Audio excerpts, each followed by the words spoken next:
Welcome to Around the Nati podcast. I'm Andrew. And I'm Logan. And we're back. You thought you could get away from us? You can't get away from us because we're inevitable.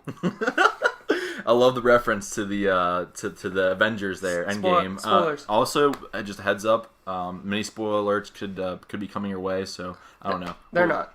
We'll see what happens. Game of Thrones is over. Ha. I don't know. But Gamble, so let's tell the viewers, like you said, they thought they were getting away from us because we haven't put an episode out in a while, but we're doing some important things in life, like... Graduating from school? Yeah, we graduated from college. We now have our Bachelors of Science degrees. Yeah. Mine is in athletic training, where I actually help the world and provide care to people. And Gamble's is just a nerd. I'm a computer scientist. Yeah. I'll repeat that. I'm a computer scientist. Now, I also help the world by automating it, making it easier for everybody. So That's why he's coming for your job. Thanks. When you open your phone, think of me. Always. Yep. And so we decided to take a new approach to this. So we're going to start by cracking open our Bud Lights here. So let's do that. Oh, that sounded nice, didn't it? Yeah, it's gonna get a little bit more adult here. Yeah, this is going to be a rated PG-13 with heavy, mature audiences suggested. So yeah, well, and the reason we're doing that is we see that the viewership is down, and that's not what we want. Obviously, that ain't cool. We want to make sure you guys enjoy listening, and we're gonna bring you the same content, and we're gonna try and do it in a better way. So Nate 4 Clark at Nate 4 Clark on Twitter had some suggestions for us, and we said, "That ain't no problem." So we're coming at you with some some wild and out stuff. It'll be fun. It'll be fun. It'll be light. I'm gonna drink some beer and talk some sports. Yeah, talk some sports. So it'd be pretty cool. What are we starting with today? I know you had a specific want, and I think it's a good idea. Recently, there's been some hubbub about a recent transfer that's trying to come to UC from Michigan. Yeah. And his immediate transfer waiver was denied, and I know you would like to get into that. So I'm going to let you do that, let you take head on that, and I'm going to kind of stay back and give you some input after that. Yeah, so James Hudson, for those of you who don't know, he's an offensive lineman. Bud Light, give us a sponsor. Please do. Free Bud Light. So James Hudson was a transfer from Michigan. He transferred to UC. He plays left tackle. Boy is 6'5", 301 pounds. Pretty large human being. Yeah. Was originally from Toledo Central Catholic, up north a ways, and he decided to transfer. And he submitted his NCAA waiver so that way he didn't have to send it out a year, and it was actually denied.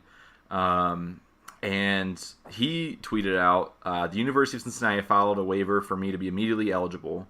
The NCAA has denied my waiver specifically because I never spoke up about my mental struggles to the administration at the University of Michigan." And, he went on to say, "Like many football players, I was afraid to speak up about my depression and not wanting to look weak. Now the NCAA is telling me that my courage to step forward and speak about my issues was done too late and subjectively.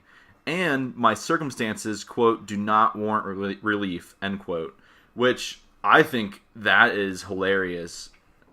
And I went on to say, so I went to the NCAA rules list because I want to know, okay, what exactly do they say about transfers and things like that? And I think that the funniest thing was they actually have a frequently asked questions guide, and under the future student athletes part, they talk about transferring, and then the question, the frequently asked question is, why does the NCAA regulate transfer situations? And this is what they say, and I'm going to read this quote for quote, or word for word rather, verbatim. "Transferring from one school to another is a crucial decision for student athletes. They need to consider a variety of factors, including academics, athletics, campus life, and personal situation. Transfer rules safeguard the process and help student athletes make rational decisions about the best place to pursue an education and compete in their sport. This is likely to earn a degree. Those students who transfer are less likely to earn a degree than those who remain at their original school. The transfer process also protects student athletes who have chosen a school from ongoing recruiting attempts and third-party interference." And you know what that means to me, ladies and gentlemen? That's a whole lot of bullshit, to be honest with you. Since when has the NCAA ever cared about academics, about student success or student life. When you're telling me a student athlete who's supposed to go to class and then go, play in a sugar bowl that requires 16 hours of travel on a Wednesday, like, no, don't hand me that. That's BS. That's trash. That's garbage. That's like the equivalent to the east side of Cincinnati. Like, it's not good. Well, it's the opposite of good, which is bad. My thing to that is we see all these other schools getting transfers approved as well. Tate Martell left because he wasn't getting playing time.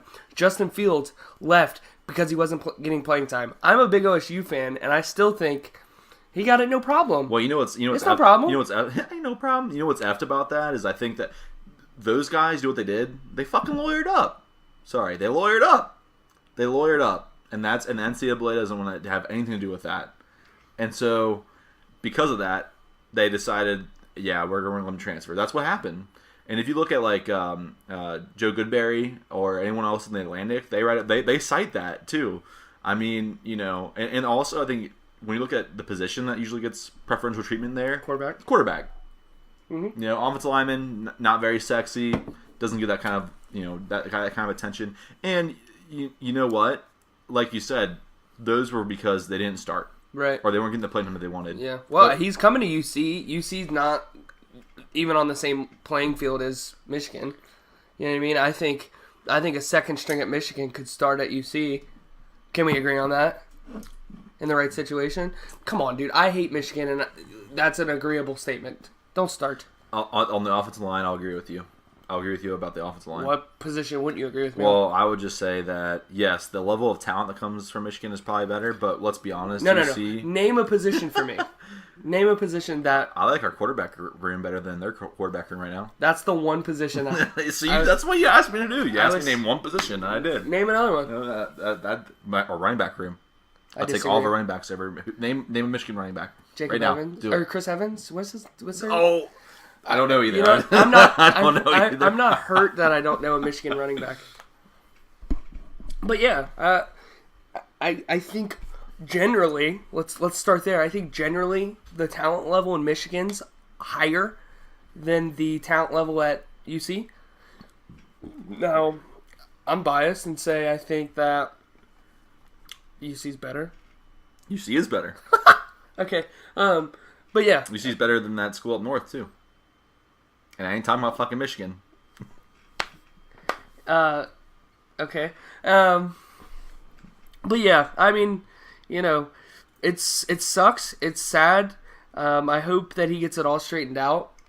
I hope that, the NCAA decides to not be bad and cucky. But, He said cucky. Yeah, but I don't know what to say more on it. It's unfortunate. Well, and you know what? And if we're taking it down to a more sincere and serious level, I think it really is. It does say something about the stigma of mental health in our society, and especially in sports. And I don't know what the situation was, and honestly, many people probably won't. Other than the kid himself, besides James Hudson, no one really knows what he was going through. But to be completely dismissive as they were with him, yeah. I mean, that's just it's garbage. It's absolute bush league, and I can't be more irritated with the whole situation. Yeah. Hashtag free James Hudson. Hashtag free James Hudson. Let's start it. Let's see it on Twitter. Thank you guys. Going off of that, we have a big moment. And when I say big, ladies and gentlemen, I mean absolute. I mean so absolutely monumental. I can't even hold it in myself. He's such a scrub. Everybody on a recording. We are going to get to hear Logan That's so Dean annoying. Chowning. Dean Allen. Dean Jesus. Allen Chowning. Dean Allen Dominic Chowning. Okay, whatever. He's going to admit... Let's just make up dad. He's going to admit he's wrong. And you guys get to witness it with us. It's going to be so good and so wholesome. You guys are going to want to turn your volume up because, God, it's going to be fantastic. And I'm going to relish in it, and I'm going to feed off of it for the next month or so. You're so ridiculous. Okay? So, if you guys... listened to any of our previous podcasts, and I'm sure you guys all have. Which apparently only 8 of you did before. Yeah, which is fine. We're going to get up there.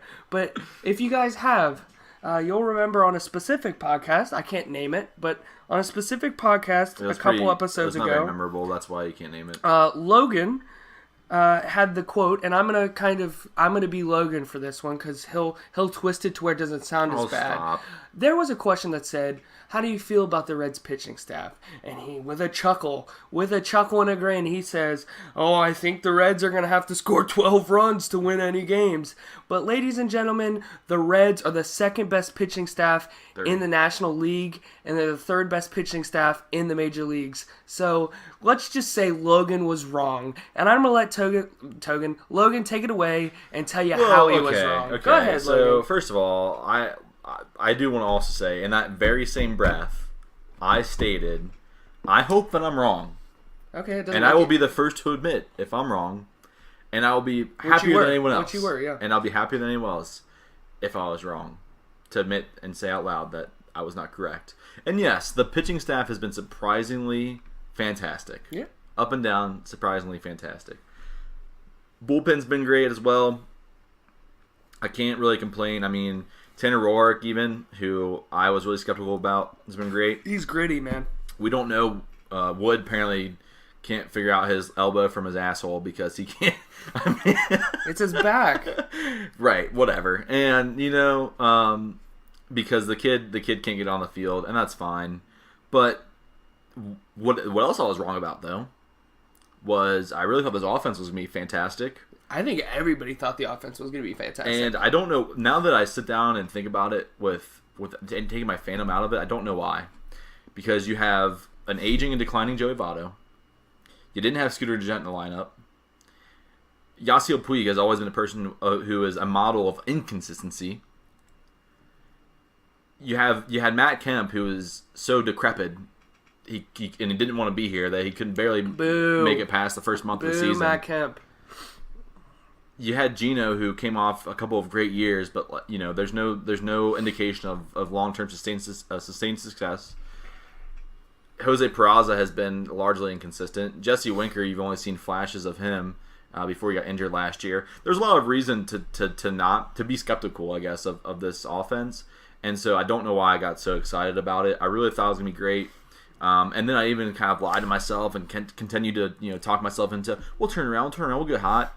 And ladies and gentlemen, it's now, today's date is May 20th. It's May 20th at 10:24 p.m. as we record this. And I even if they do turn around at this point, they've dug themselves such a hole that it's certainly not going to be a competitive year. That's for damn sure. I don't think they're out of it. I think they're done. I don't think they're out of it. I think you're wrong. And also, you're wrong. I haven't heard an apology. To whom? I've heard to whom do I owe an apology? The whole around the Natty listeners. I haven't heard anything. I've heard a whole bunch of excuses. I want to hear you say it. Say it into the mic. I was wrong. No. I want you to apologize. I'm not going to apologize. You have to. I have no reason. You posted it on your Twitter. Give me Give me an apology. What have I done? What would indicate that? First of all, you said if the Reds are still pitching at this late in May, I would be impressed. I didn't say I'd apologize. You said I would apologize live on air. Exactly what you said, word for word. That's crap. I'm not doing it. What do you mean? You can't make me, dude, that's weak sauce, bro. That's not cool, dog. You know what I'm sorry for? I'm sorry that my co-host here is so full of nonsense because I don't remember saying that. Someone pulled a clip for me. Because I don't remember saying that. It's not on air. It was on Twitter, man. Oh, it's going on Twitter. You guys all see it. And I'm not apologizing. That's whack. Why would I apologize? Because you were wrong. That was a very sensical take. Nope. How is it not a sensical take? I'm not. What about the Reds' performance last year would indicate to you that this pitching staff would be any good? I think Tyler Mahle showed flashes of brilliance. I think he got rocked all the second half of the season. I think. Yeah, sent down to the minors. Listen. He wasn't even on the starting staff at the beginning of the year. Okay, whose team are you on here? Okay. I think Luis Castillo showed flashes of brilliance last year. He got rocked the second half of the season. Guess what he's doing now? He's one of the front runners for the Cy Young. But he was also our opening day pitcher, so I'm not. You're not what? That's not. You knew that at that point too. That's not a tangible example. You knew that at that point too. I wasn't worried about Luis Castillo. Yeah, you were. Oh my goodness. Get over yourself. You don't know anything. Please stop it. You should stop that. Okay. Stay off the weed. Well, let me give you a little bit of leeway here. Obviously, nobody saw the offense being as bad as it was. I mean, I was blindly optimistic, as I usually am. Yep. But, everybody's having a bad time. Literally, everybody's having a bad... If you don't hit the ball, we're going to have a bad time. Yeah, literally, it's not just one person not hitting well. Literally, everybody's hitting poorly. God, and Joey Votto is so bad. We don't have anybody hitting over 300. I think the closest person is probably... I don't know, Iglesias maybe? Iglesias, yeah. He's up there. Yeah. And he's a late sign. You know what I mean? Our late signs are the ones hitting better than anybody. Iglesias and Dietrich. Yeah, What do you do there? Nobody expects that. You know what? Joey always has a slow start, so I'm not counting him out yet. He doesn't look good, buddy. I know he doesn't, but he's also Joey Votto. Don't you think he's earned the benefit of the doubt? You don't think he's earned the benefit of a doubt? He just looks different, man. Have you seen, if you look at a picture of him in like 2010, like You're saying physically? Not physically, I'm saying like at the plate. His demeanor, like if you take a picture of him in 2010 to now, it just looks so entirely different. Again, and I'm not a batting coach, but like there's something going on there, I think there's more to it than just because I think physically, I think he can still put the ball in play. I mean, for goodness sake, Ichiro played until he was 58. Not my hit king. Oh God. But he's a future Hall of Famer.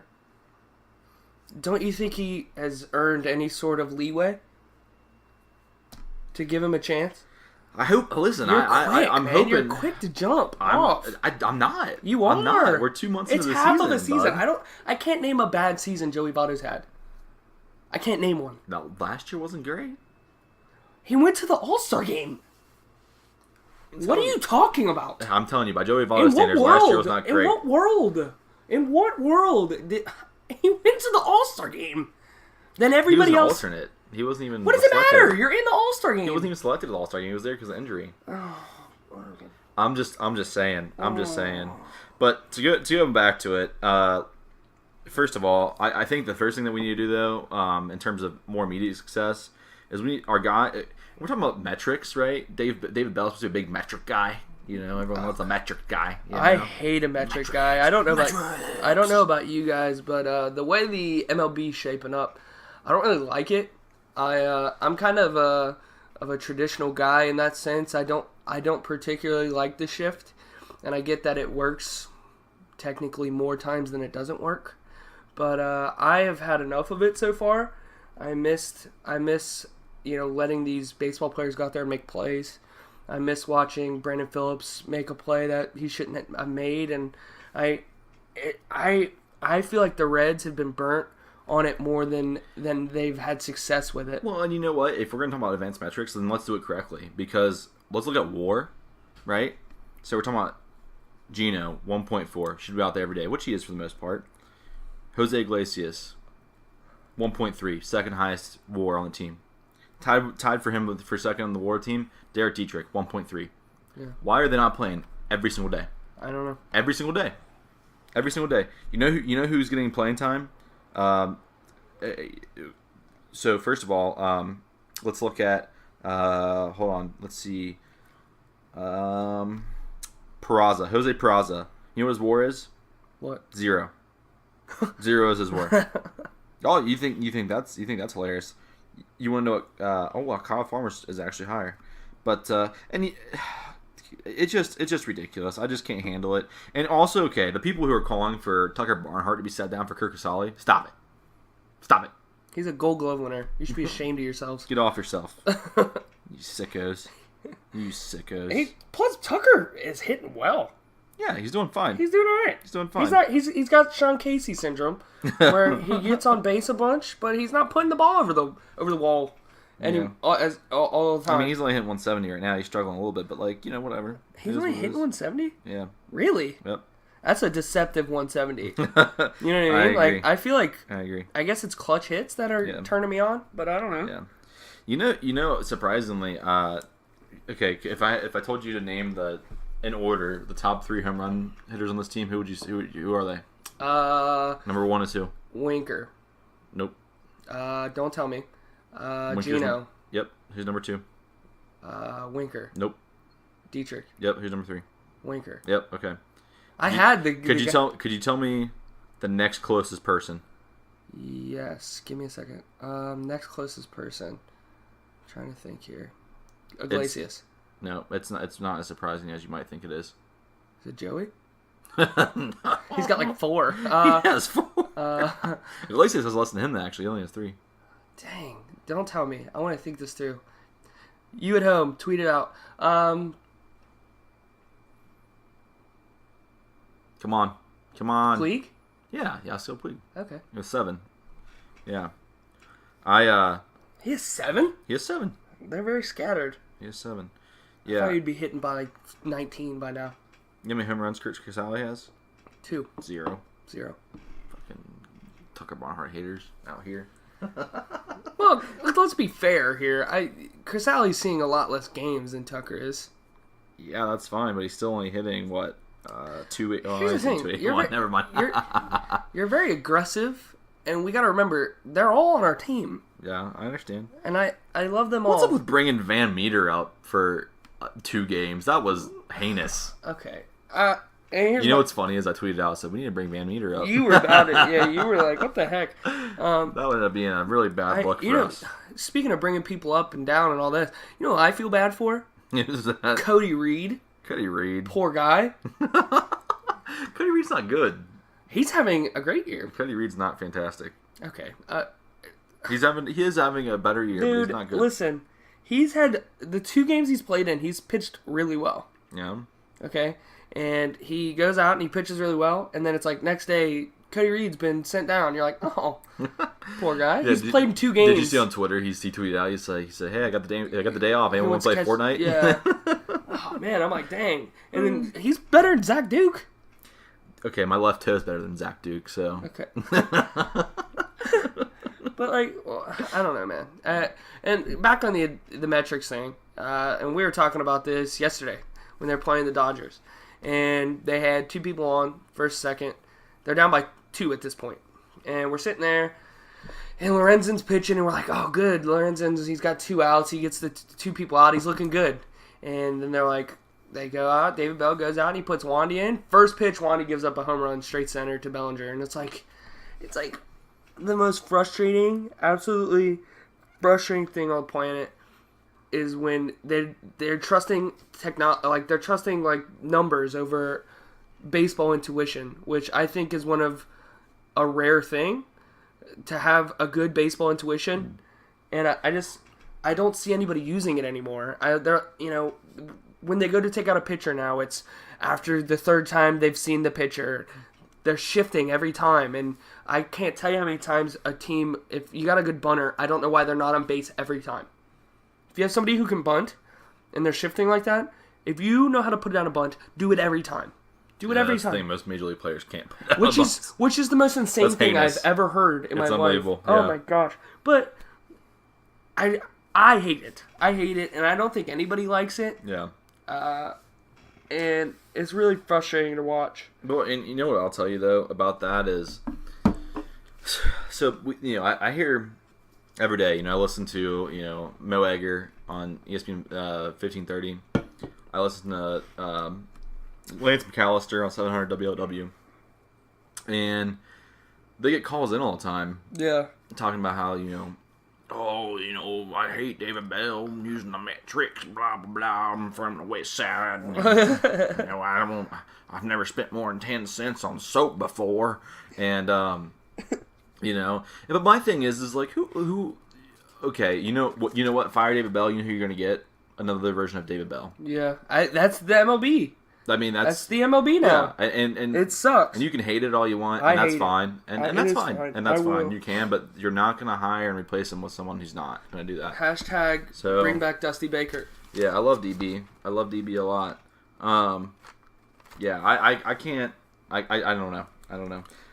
Yeah, it sucks, and we're going to have to deal with it and hope that things get better and that things start bouncing the Reds' way. One thing I wanted to bring up is and every news channel that follows the Reds has brought it up as well, is they've lost so many one-run games, I'm nauseous. And it's like the clutch factor is not there. And I remember pre-2015 Reds, they were clutch, man. They were clutch. I felt every time they went to over extra innings, I was confident. I was excited because I got to see like a walk-off or something like that. The Radio Pulse Reds. Yeah, it was good. And now every time they go to extra innings, I'm like, oh no, they're going to burn through our bullpen. And we're not going to have bullpen the rest of the series. Because David Bell loves to pull people out of the bullpen. Yeah, but I mean, going back to like what you said, my thing is when a guy's pitching well, goodness gracious, what's his name? Help me. Which one? Michael Lorenzen, Mikey Biceps. Mikey Biceps was dealing. My boy. My boy. And he pulls him and brings in Wandy because he's going against Cody Bellinger, who's hitting like 380 plus. Off everybody. Right, off everybody. It doesn't matter. And why would you pull him when he's out there when he's throwing the ball well? Why his location would you was pull out the better pitcher? Yeah, I just don't understand. When you go up against one of the best in the league, I want my best guy going up against him. So I mean, he's not our best guy, but he's the best guy that's reasonable right now. And my thing is, I forget how, like, I don't remember if Amir had just been used the night before or whatever, because I worked at this homestand and stuff, so I didn't get to watch all the games. But like, if I'm bringing in a lefty, it's Amir Garrett. Like, that's who I'm bringing in. You know, like I don't know. I don't get it. I don't understand it. I don't like it. I don't love it. I hate it. I shove it. All right, well, that's our rant on that. I know it's very loose and very passionate. Very low. Very passionate. Don't be shy. I'm Fabo. Stop it. But now we're going to talk a little bit about going forward with the Reds. What we think they should do. What we think they're going to do. I know Logan's got a philosophy because he loves being a couch GM. So we're going to talk about whether the Reds are going to be, buyers or sellers, kind of what moves maybe they make. A lot of what we picked up this offseason is not bought but rented. So go ahead, Logan. Yeah. So also beer number 2. Oh, hold on. Okay, so we're gonna do this thing now where at about halfway through the show, which is right about now, we're gonna have to finish our first beer and then get our second one. I'm gonna my first one yet, so I'm gonna chug it real quick. Ready? Here we go.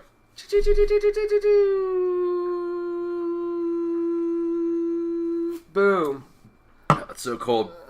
I didn't finish yet, but that's okay. Ready? 2, go. Oh goodness, I'm so sorry. You just burped on it. Well, that's disgusting. I'm so sorry to hear that to you. Ooh, it tastes weird too. Okay, so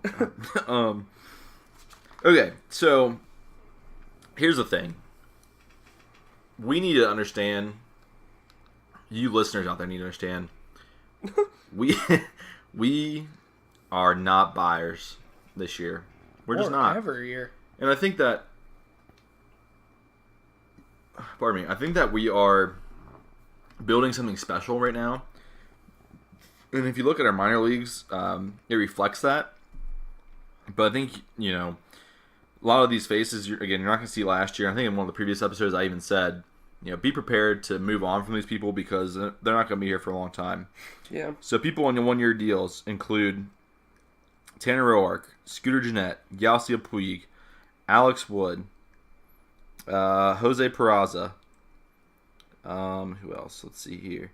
Jose Iglesias, Anthony Diaz-Clefani, Zach Duke, Derek Dietrich, Michael Lorenzen, Scott Schebler, bye-bye, Kurt Casale, Jesse Winker, Wandy Peralta, Amir Garrett, Robert Stevenson, and so on and so forth. My point to this is that we have so many guys who are not going to be a part of this team's future. Not all those guys who I just listed, but there's going to be so many guys that we need to be prepared to move on from these guys and try to package, whatever we can do.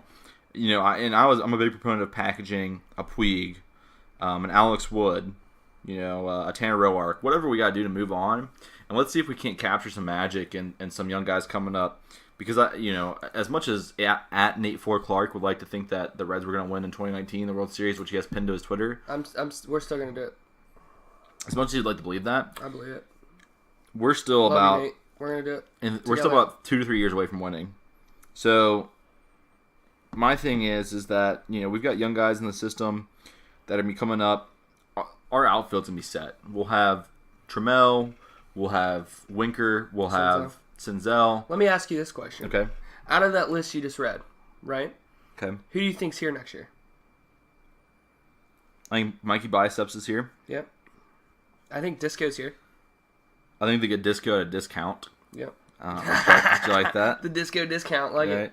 I think they let David Hernandez go. He's 34.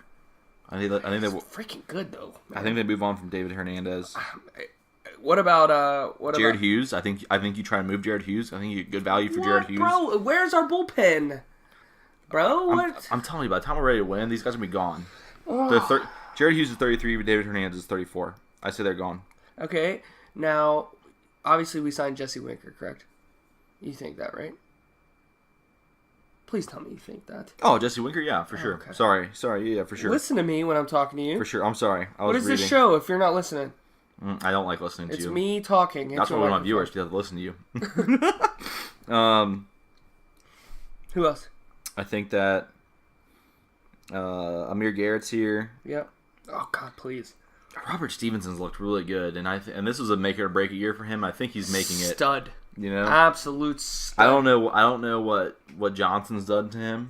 Put some kind of voodoo witch magic on him or something, but like whatever it is, it's working. Like if you're giving him keep doing what you're doing, some cool hangout vibes or whatever. I don't know. He's giving him some confidence or something. I like it. I am loving Robert Stevenson. He's got a little swagger about himself. And I think that there's also some young guys who still can figure it out too. That could also play a big part of their bullpen in the future, like Sal Romano. That's a name you haven't heard in a while, right? Oh my gosh. I think he's a person. He wasn't ready last year.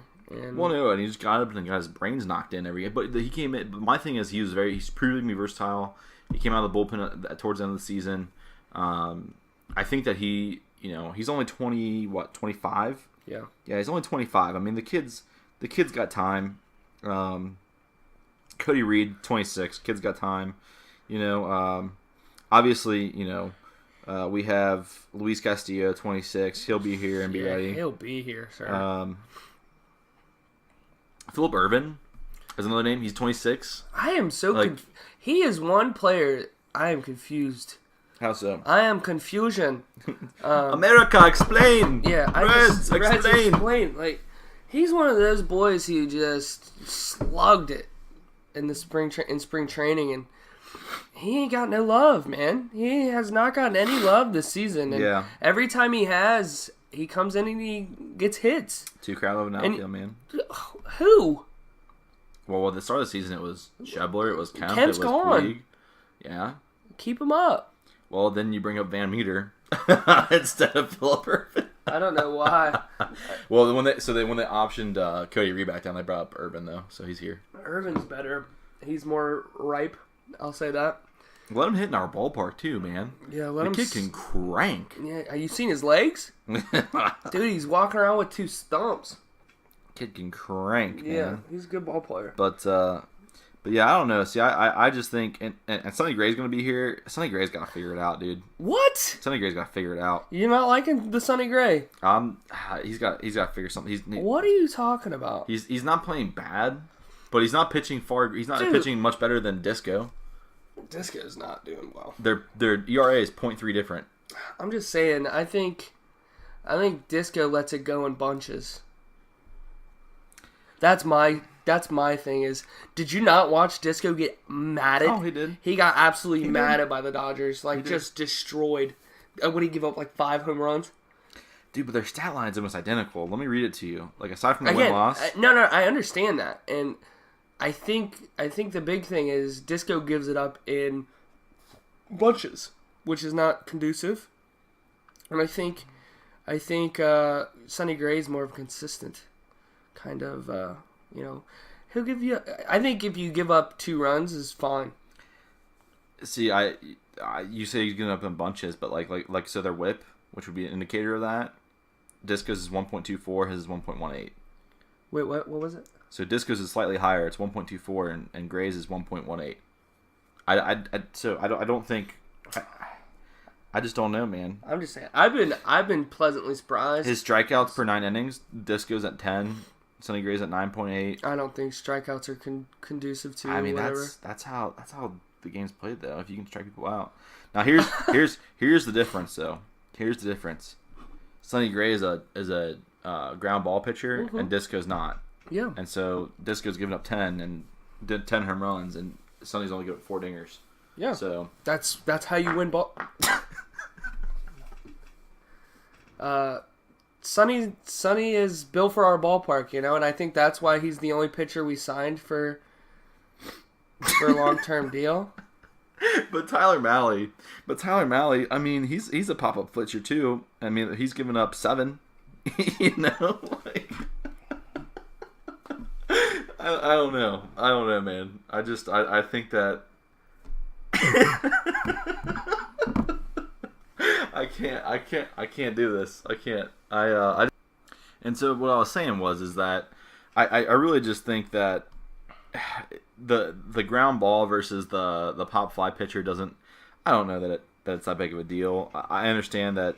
It matters a little bit though when you're playing in the most hitter-friendly ballpark in history. Right, but it's not the only place you play though either. You also play 81 games elsewhere. I understand that. In this case, you play 83 games elsewhere this year. Because we played in Mexico. Right. So that sucked. Yeah, that was not good. That was not good for your boys. But I don't know. So, anyways, Reds talk.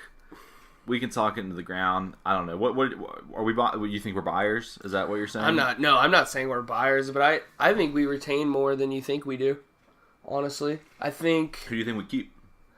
You know what? I wouldn't hate to see Iglesias stay. I know he's a little older. He's only. How old are you, my guy? Keep talking. You're right. Yeah, he's a little bit older. I wouldn't mind to see Dietrich, if it's reasonable, stay another year. Obviously, I don't think they're long-term for us. Yeah. But I think they're nice patch players, you know what I mean? I mean, my thing is, like, yeah, of course, I wouldn't mind seeing him stay either, but if you can get value for him, do it. That's fair. I mean, you know what? We were sitting back before we had Suarez, sitting like, Jumbo Diaz. Was it Jumbo Diaz? Jumbo was a pitcher. Yeah. What about him? Diaz? I think that's who. No, Simon. Alfredo Simon. Simon. Yeah. He had a great year, and the Reds traded him away, and we're like, darn it! Like, wow! I don't know why I'm Prospector Pete there, but we're like, dang it! Like, crap! Why would they do that? He just had a great year. We bamboozled him. Yeah, we traded him. We got you. We got Suarez, and then after that, he starts pooping on the field. He looks like crap, and we got an all-star. Yeah, and though I'm just really the Reds ownership has shown that at times that they've been too reluctant to move on from players. Like, we probably moved on from Brandon Phillips a little too late. Yeah, we definitely didn't get good enough value for Jay Bruce and Todd Frazier. I agree. But we traded Todd Primo. We traded Todd right after he won the home run derby, was balling out for us. Well, we waited to the off season. We should have done it right after. I know. Right before the deadline. We weren't competitive, but still, I mean, he still had value. It wasn't like he just crapped down his leg the rest of the season. Yeah, well, you know what? The only one that really gets me is Johnny Cueto. That was tough. That was a really rough day for for us. I think the whole Cincinnati can join in on a big cry that we didn't sign him over Homer. Yeah. And I think the Reds ownership looks at that and face palms pretty hard. Mm-hmm. And they say, well, and I don't blame them. And you can go, oh man, my bad. But you got to move on. Right. You know what I mean? Like, well, and he doesn't have much. I guess so the Frazier trade, we actually got Peraza and Schebler. It's not a bad trade. And that's not a terrible trade. But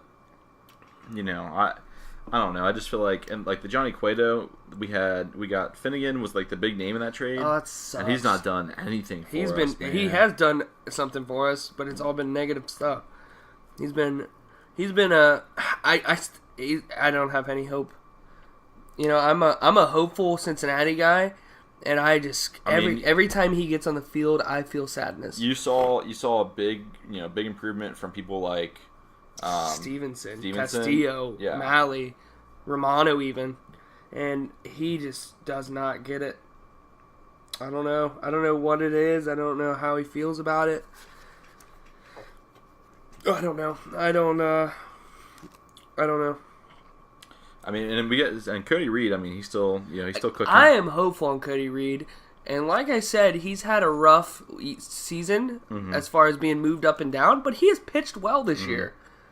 Believe it or not, in the 2 games he's pitched in, he has pitched extremely well, and I'm hopeful, Mr. Goggles, that you will get it going. Okay, listen.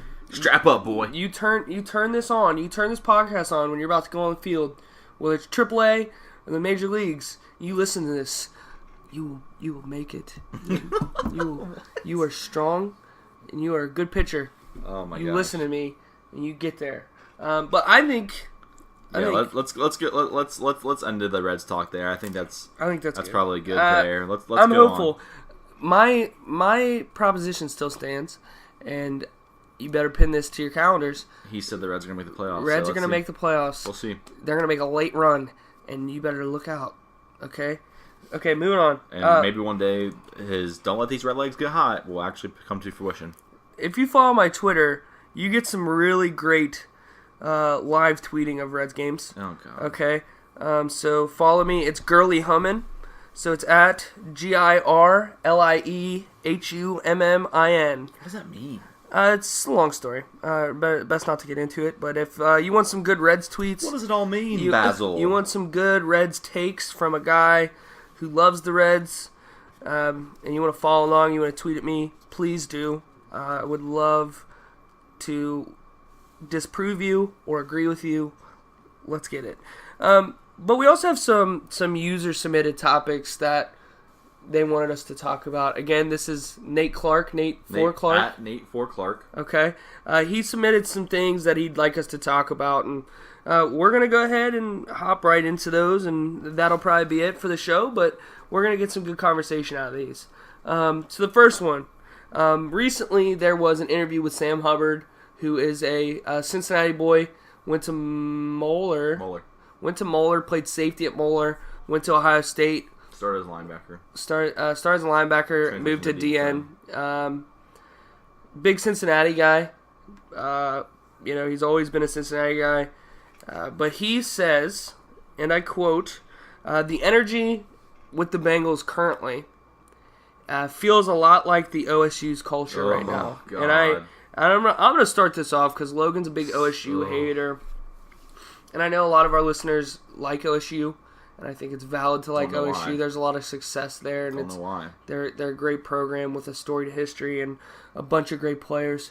Overrated. Okay, but I think that's a good sign. As much as you hate OSU, and I don't really care why you hate them. They're a winning program. They get dubs. They got a really storied history. They had one of the best coaches in college football history, in Urban Meyer, stud man there. And I think they know how to win, and they know how to win consistently, and they know how to build programs. And I think that's something that the Bengals have lacked since Paul Brown. You know what? And Sam Weish. You know what Ohio State does that the Bengals can't do?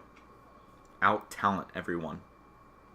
They can't out-talent everyone, and that's why Ohio State's good. I think their schemes are fantastic. Okay, so if we want to talk about culture in the locker room, I think what Sam Hubbard means is that it feels like a college locker room, which maybe that's fun, maybe that's a good energy for the players. To me, I don't think that. Here's what I'll say to that point. If they win, that's awesome, but as soon as they start losing, you're gonna start hearing players say that Zach Taylor doesn't know how to manage and coach professionals. It feels like a college locker room, and come on, man. I'm just telling you, everything's peachy when you're winning, and when it's not, it's gonna crumble just like that. If that's what the locker room is like. They're all professionals, though, man. They're all professional. Odell Beckham Jr. is a professional. He's still an idiot. I Who? don't know. Odell Beckham Jr. is a professional. He's still an idiot. I don't know. I mean, we're not the Steelers. Our players aren't trashing everybody when things don't go well. I think what he's saying is they're building something like what OSU has. And I personally don't know what OSU's culture is, but I do know they win a bunch. Arrogance. They win. Oh, come on, dude, stop this. They win a bunch. They've established a way of doing things that's conducive to winning. Nice. I think it's important to have a standard and stick to that standard. And I think that was something that started lacking towards the end of Marvin Lewis's tenure. I think things got off a little off the rails. Well, you know what I hope? Though. So Marvin Lewis, I hope everyone's held to a high standard. I agree. Because I think there were certain people who Marvin Lewis kind of babied, who were not held to the same standard. And I think that I forget who it was. Vaughn says perfect. Right, I forget who it was who said that, but one of the Bengals players said that. Really? You know, that they're excited that everyone will be held to the high standard and the same standard. It might have been AJ Green, honestly. AJ Green said it? He might have. Oh, okay. Yeah, well, and I think that's important. I think one of the biggest things about Zach Taylor coming in is it's a fresh slate for everybody. You know what I mean? A lot of these players that we love and are considered to be our best players took a step back last year. You know, Geno took a step back last year. I mean, I know he made the Pro Bowl, but it wasn't the same Geno we knew. Right. Dunlap took a step back last year. He was not good. Montez was abysmal. Well, and I watched the interview today because today was the first day of OTAs. Yeah. And they interviewed Zach Taylor, and they asked him about the defense, and he said one thing that they'd like to see is more hands on balls from the defense. They want to see some more turnovers out there. And I know it's day one. Yeah. But honestly, you think that if there's ever time to show off some turnovers, which and Zach Taylor did say he felt like the defense won the day today, if you will. Yeah. But like it's going to be the first day whenever the offense looks sloppy. You know, today hopefully is be the day that the offense looks its worst all season long. Well, granted, the offense is learning from scratch. Let's just say that the offense is learning from scratch. So the defense should be able to be disruptive. Is what I'm saying. No, I agree with that. And that's why the defense probably won the day, because they're kind of doing the same thing. New day. They're kind of doing the same thing, and you don't want them to have to change that up. But I am really excited for the season. I think that's all we're going to touch on Bengals wise. I know it's Reds season, baby. It's Reds country right now. So we're just gonna nick at that and kind of leave it there. Yeah. Let's move on to real football. So this is kind of a first for us here on Around the Natty. It's not a team we talk about a lot. It's not something I would say I'm particularly well versed in. So I'm going to give you the best takes I can give from a guy who doesn't really understand much, but understands a little bit. We're going to talk a little bit of FC Cincinnati, first year team here. They've been pretty exciting. They got a pretty good following. I know Logan enjoys them quite a bit. Yep. So I'm going to let you take point on this. This is another user-submitted question, and or just another user-submitted topic, rather. And they want us to talk about FC in general, but more specifically, FC just getting smashed 5-1. Go ahead, Logan. So FC, first of all, I don't know if you guys watched the game at all yesterday, but they were playing Orlando City. They went up early. They scored, I think, in the 24th minute. It went up 1-0. And then they continued to come back and give up five unanswered goals. And, there's a couple things so right after they fired Coach Koch a couple weeks ago, the first game out, what they did really well was they were really passive aggressive, and they possessed the ball really well. Whereas this game, they only owned possession of the ball 38% of the time. I think that's the first problem that occurred. Yeah. The second thing is obviously when you possess the ball, a significantly less amount of time, you're gonna take less shots. So Orlando City shot 17 times, whereas we only shot the ball 5 times. Yeah. That's not winning soccer right there. And then obviously, there's other things that you can look at as well. We didn't move the ball well either. The offense looked stagnant. And I think that's part of the reason why we possessed so poorly. I mean, we had only 351 successful passes. They had 548. The numbers are the pudding is in the stats, and yeah, you know what I said. The pudding is in the stats. The pudding is in the stats. Put it on a t-shirt, folks. The ceiling is the roof. Let's make it happen. So, but and I think that going into this weekend, which by the way, look out, I will be, or I should say, I might be on the sideline working that game. So if you see me on TV, say what's cares, up. Sir. At me. Don't at him. I don't even know my at name, but you can at me on there. And so, but at the show, interact with the show. Yeah. You can get on board with that, right, Gamble? Yeah, I can get on board with that. But, interact with us, please. But yeah, so anyways, so looking forward to this weekend. They're playing the New York Red Bulls. Should be a pretty tough matchup. The Red Bulls are 6th in the Eastern Conference right now, standings. So they're, up there. We are dead last, of course. And, yeah, it's not good for your boys. And, get Gary on the phone. Right, so... Gary the winged line. But, anyways, they're scoring pretty well. Their goal differential is 3. So, in terms of scoring success, they've been doing that well. But I think looking forward, if we can possess the ball well, maximize our shot opportunities, take more shots, I think we have a good chance to win the game. Which I think that sounds like basic soccer, but I think it's a good philosophy and something to work towards and look forward to this weekend. And to be honest, that's our level of knowledge on soccer. To be honest with you, I'd like to. We're clueless. I'd like to believe I know a lot about baseball and a lot about football. Obviously, some people may agree or may disagree. But that's what. See, I agreed to do the show with him to help make sure that the correct information was disseminated to you guys about those things. It's also part of a prison program that he's involved in. He's court-ordered to help. Yeah, I was also given a restraining order not be within 500 feet of skinny little white dudes, but here I am next Gamble, so we're doing all right. Skinny, I'll take it. But yeah, that's pretty much what we're going to talk about with FC. I want them to turn it around, and this is something I've been saying since the beginning of time. Everybody talks about how their fan base is so good, and I'm just like, just give it a minute. It's just we got to let them get some time and get into their groove. It's an expansion team. Statistically, unless you're Las Vegas, that doesn't go very well. And I think hopefully they get a coach. Well, I don't even know. When is the season over? Is it close? Are we close? Hold on. Let me see when the last game is. Are we close to the season being over? No, we're not close yet. Seriously? I don't know how long a soccer season is. MLS is a little bit different than USL. But let me see when the last game is. Hold on one second. So the last game is October the My God. 6th. Okay. Well, they got some time. We play DC United. Have they already decided who's their coach going forward, or is this just an interim guy? Yeah, just an interim guy. He's actually the youngest coach in MLS right now, so that's kind of interesting. Neat. Yeah. Neato. Let's ride this season out. I want to support them as much as possible. They're brand new. I think it's a nice thing for the city. I'm really excited about that, but let's hope they get a coach in place over the off season that's going to be great for them. And go from there. But that's pretty much all I have on the subject. Well, and the last thing I'll say about that, like in FC in general, is you know what though? I am so excited to see a sense of urgency in a Cincinnati organization. Yeah, that's pretty cool. Because after 11 games, they fired their head coach, which I think there's a level of consistency that's important too. But thankfully, someone in the city is showing some urgency. 16 seasons with Marvin Lewis with no playoff wins.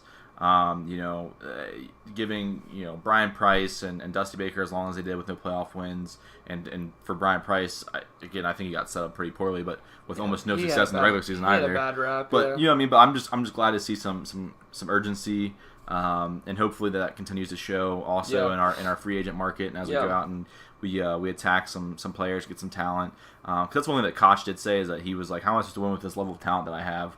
And I think that's kind of what sealed his fate, to be honest with you. Yeah, you can't continue with a coach who's saying the team is bad. Not good. Yeah. So, but yeah. So that's it. That's all I got to say. That's all I got to say about that. But anyways, folks, we just want to thank you so much for listening. It's been awesome. Please subscribe, check us out on Spotify, check us out on YouTube. Hit us up on Twitter. We love to interact with you. We'd love to field your questions going forward. Give us your opinions. We really, really want to get into Twitter conversations and see what you guys want to hear and see what you think about the episode. Comment on this, on anything, on our YouTube page, on our Spotify page. I don't know if you can comment on Spotify, but definitely comment on YouTube. Right. Like our videos, subscribe if you haven't. Click the bell. I know that's a big thing. Get notifications when we post a video. It would really mean a bunch to us. Right. I'd like to get us back to where we started. Yeah, we started our first video got 81 views, and we'd like to get back up there if we can. Yeah, I would like to get up there and beyond. If you know anybody who likes sports, and if you love us, if you truly love us, just share us out and put a heartfelt message with a heart emoji. Yeah, show us some love. Show us some love and just let us know how you feel. If you hate us, share us and say I hate these guys too. So do that too. But I really appreciate everybody stopping around. I'm Logan. I'm Andrew. And we'll see you around the Natty.